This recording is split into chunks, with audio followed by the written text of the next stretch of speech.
Hello everyone, welcome back to my channel. In today's video we are going to talk about the Queen Victoria. On 24th of May 1819, a little princess was born at Kensington Palace in London. Her name was Alexandrina Victoria.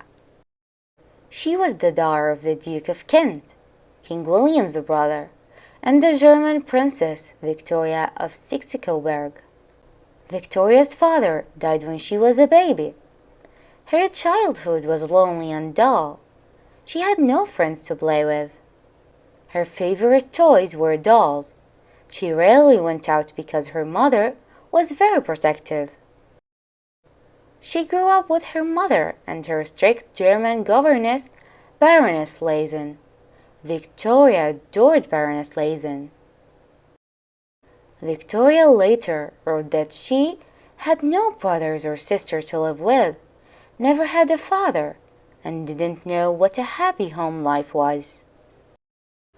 The young princess loved animals and had 3 pets: a dog called Dash, a canary, and a parakeet. She had private lessons in many subjects, from 9:30 in the morning to 6 in the evening. She loved singing and dancing. At the age of 12, Victoria said, "I see, I'm nearer the throne than I supposed."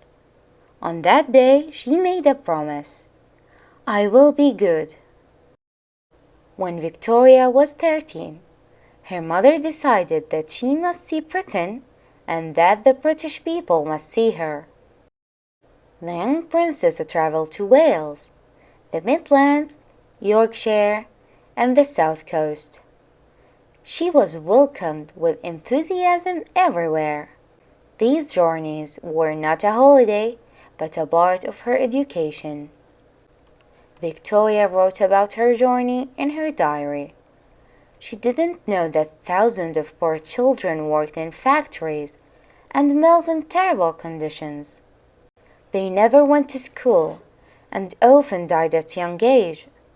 She also learned that working people lived in small, dark houses and were often hungry. On Victoria's 17th birthday, her German cousin, Prince Albert, came to visit her. Victoria liked him immediately. Her mother thought Prince Albert was the ideal husband, and Victoria agreed. At 5 in the morning, on 20th of June, 1837, Victoria received the news. King William IV died that night, and she was now the Queen. She was only 18 and knew very little about government and politics. At 11:30 that morning, she went to meet her advisers, the privy councillors. She spoke and behaved calmly, and everyone admired her. The young queen now lived at Buckingham Palace, away from the strict control of her mother.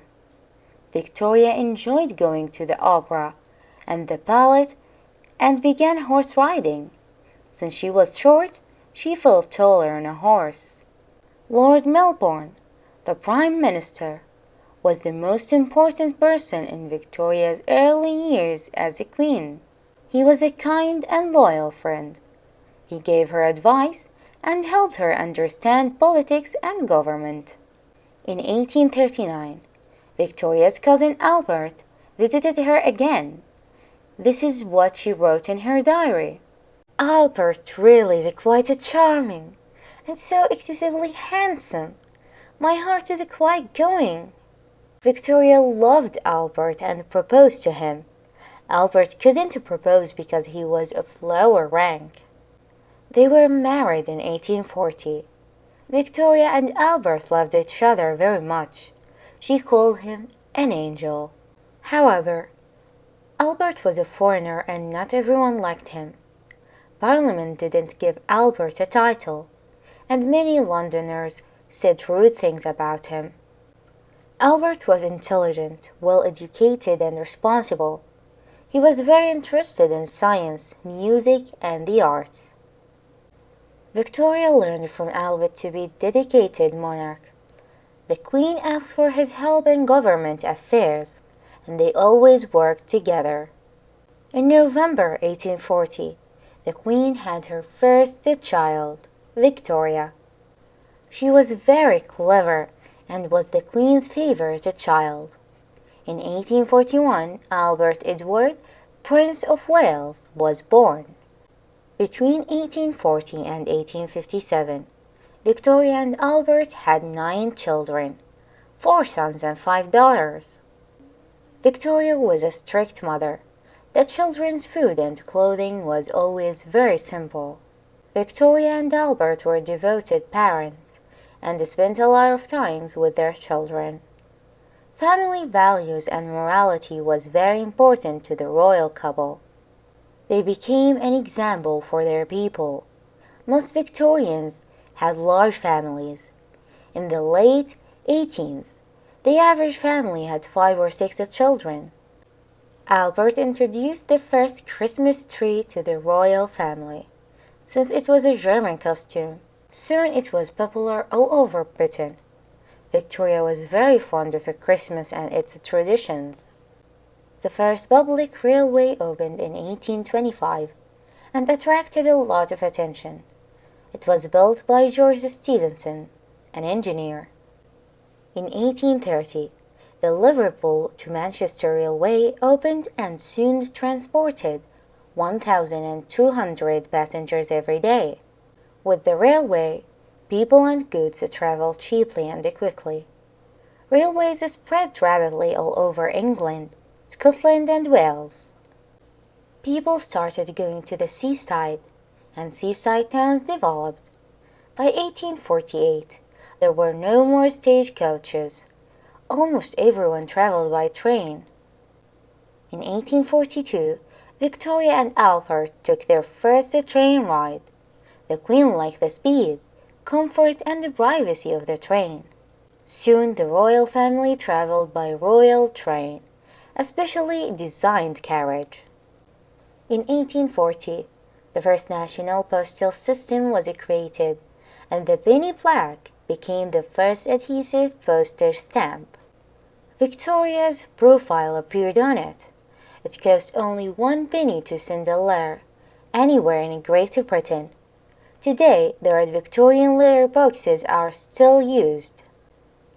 Victoria had 3 royal houses, but she didn't like any of them. She wanted a private, remote family home. She and Albert bought a large estate called Osborne on the Isle of Wight. Victoria loved Osborne, and she was very happy there. In 1847, the royal couple bought a house in Scotland, Balmoral Castle. It was surrounded by green hills and forests. Victoria liked the fresh, clean air, and Albert liked hunting and fishing. Poverty was a big problem in the 18th century Britain. Working people had a very difficult life. Adults and children worked long hours in factories in dangerous conditions. They were usually hungry and often ill. Squalid houses, unclean water, and dirty streets caused many diseases. The air was full of smoke and fog. People didn't live long in these conditions. People without work lived on the streets. They were beggars or thieves. Others lived in the workhouse. Some Victorians tried to help the poor. Dr. Barnardo opened a home for orphans in London. Charles Dickens wrote about these social problems in his novels. For example, in Oliver Twist and David Copperfield. Social reforms were seriously needed. In 1847, the 10-Hour Act limited the working day of women and the children to 10 hours a day. In 1848, Parliament passed laws to make towns and cities cleaner, but the progress was very slow. The middle and upper classes had clean, comfortable houses, far from the industrial centers in green areas called suburbs. Their children received a good education. Under Victoria's reign, Britain became the richest commercial nation. It produced machines, textiles, ships, and other goods, and sold them to other countries. Albert wanted to show Britain's products, inventions, and machines to the world. He decided to open an international exhibition. For 2 years, he worked instantly on his complex project. The British began to appreciate Albert's qualities. On 1st of May, 1851, Queen Victoria opened the Great Exhibition in the Crystal Palace in London. She called it the most beautiful spectacle ever seen. The Crystal Palace was truly a spectacle. It was made of iron and glass, and was as big as 4 football fields. There were over 7,000 exhibitors from Britain and 6,000 from other countries. It was an enormous success with over 6 million visitors in 140 days. During the 1850s, there were wars and revolts in Europe and Asia. British soldiers fought in several of them. The most important was the Crimean War in the Black Sea. Russia wanted to expand its empire and perhaps block the Mediterranean and overland routes to India. So Britain and France decided to help Turkey fight Russia. The Crimean War was the first war that was photographed. For the first time, newspapers showed photographs of a war, a painful, tragic spectacle. Victoria was very unhappy because the soldiers suffered. She sent them mittens and scarves, and visited the wounded soldiers in the British hospitals. She wrote letters to the soldiers' widows. Albert wrote hundreds of letters to members of Parliament to ask them to send more help to the soldiers. Victoria helped Florence Nightingale, who went to Crimea with 38 nurses. She courageously set up a hospital for wounded soldiers and saved many lives. This was the beginning of modern nursing and improved hygienic conditions in hospitals. When the Crimean War ended in 1856, Victoria presented a special medal for courage to many soldiers. This medal was called the Victoria Cross, and it was made of captured Russian cannon.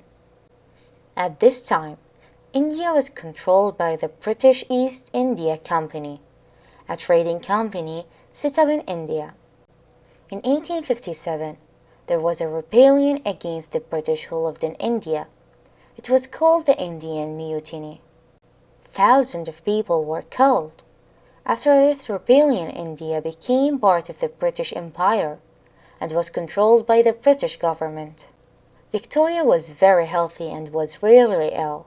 She didn't like hot rooms and always kept windows open even in winter.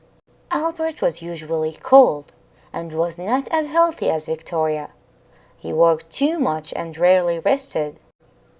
He was also worried about his son, the Prince of Wales. The prince's adventures with women and gambling shocked Albert, who was very upright. Albert became very tired and weak. In November 1861, he caught typhoid fever, but he continued working until he died on 14 December. Victoria was devastated. It was the greatest agony of her life. She was lost without Albert. She was convinced that her son, the Prince of Wales, was responsible for Albert's death. She did not permit the Prince of Wales to help her with government work. Victoria visited Albert's impressive tomb at Frogmore near Windsor regularly. She wanted everyone to remember him. The Albert Memorial and the Royal Albert Hall near the Kensington Gardens in London were built to honor her beloved husband. In her sadness and misery, Victoria became recluse. For 13 years, she refused to appear in public and go to Privy Council meetings. However, she continued studying government papers privately and never lost contact with her kingdom. She spent a lot of time at Balmoral Castle far from London. A Scottish servant called John Brown became her loyal friend. During this period, Victoria and the monarchy became very unpopular, and some politicians wanted to abolish it and create a republic. In 1866, Victoria opened Parliament for the first time after Albert's death. She was dressed in black, the color of mourning, which she wore for the rest of her life. Transportation became a big problem in London because roads were always crowded. In 1863, the first underground railway in the world opened in London. Today it's called the Tube. This was a period of social reforms. In 1870, the Education Act was passed. It introduced the first state schools for all children between the ages of 5 and 13. Factory reforms, new laws for the poor, and new hospitals improved people's lives. In 1875, many slums were destroyed and better homes were built. However, poverty was still a big problem. In 1878, the American inventor Alexander Bell showed the Queen his invention, the telephone. Victoria was astonished. She was even more astonished to learn about the invention of a new means of transport, the automobile. At this time, Victoria's favorite prime minister was Benjamin Disraeli, a witty, intelligent man. He got along well with the Queen and encouraged her to return to public life. Disraeli wanted to expand the British Empire. His political rival, William Gladstone, wanted to limit it. Victoria didn't like Gladstone. He complained about the cost of the Albert Memorial. Victoria liked Disraeli's ideas of a bigger and stronger British Empire. In 1869, the Suez Canal, built by the French, opened and created an important trade route to India and the East. Great Britain bought shares in the canal to secure Britain's power in the East. India was an important colony with its production of tea, silk, and cotton. Victoria was fascinated by India and was delighted to become Empress of India in 1876. The British Empire expanded rapidly with the addition of Borneo, Burma, and New Guinea. David Livingstone was a British missionary and a great explorer. In the 1850s, he traveled extensively in Africa and made the first maps of Central Africa. He discovered 6 lakes, rivers, mountains, and the biggest waterfall in the world, called Victoria Falls, in honor of the Queen. Henry Morton Stanley explored Lake Tanganyika and the Congo River. In the 1880s, Britain took control of large parts of Africa, Egypt, Nigeria, Kenya, and Uganda. In 1883, there was a war in Sudan and rebels destroyed the British command in Khartoum. From its African colonies, Britain got cocoa, coffee, and diamonds. On 20 June 1887, Victoria celebrated her 50 years as a queen. The following day, she rode through London in an open carriage for the spectacular Golden Jubilee celebrations. The streets were full of cheering people. A procession of royal guests from all over the world rode in front of Victoria.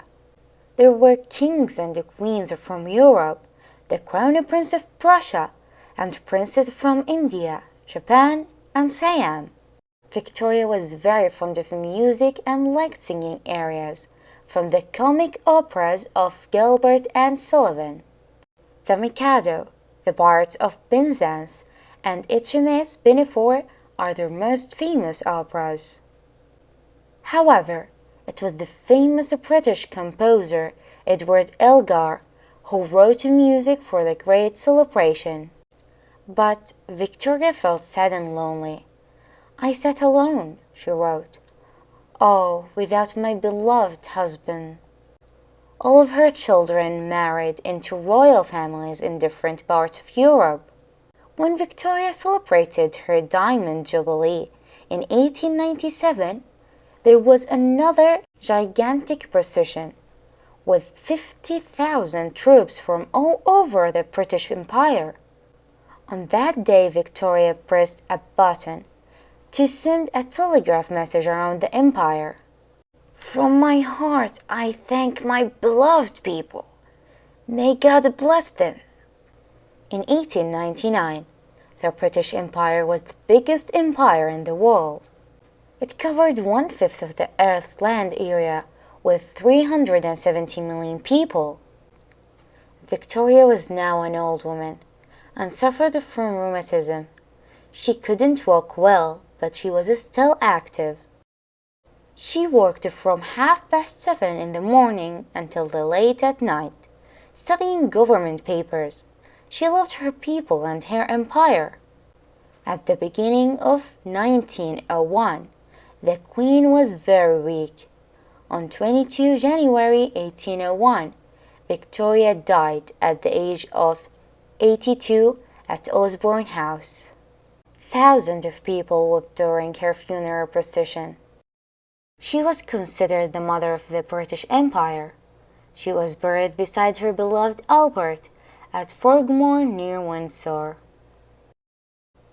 And with that, we come to the end of our video today. See you next time.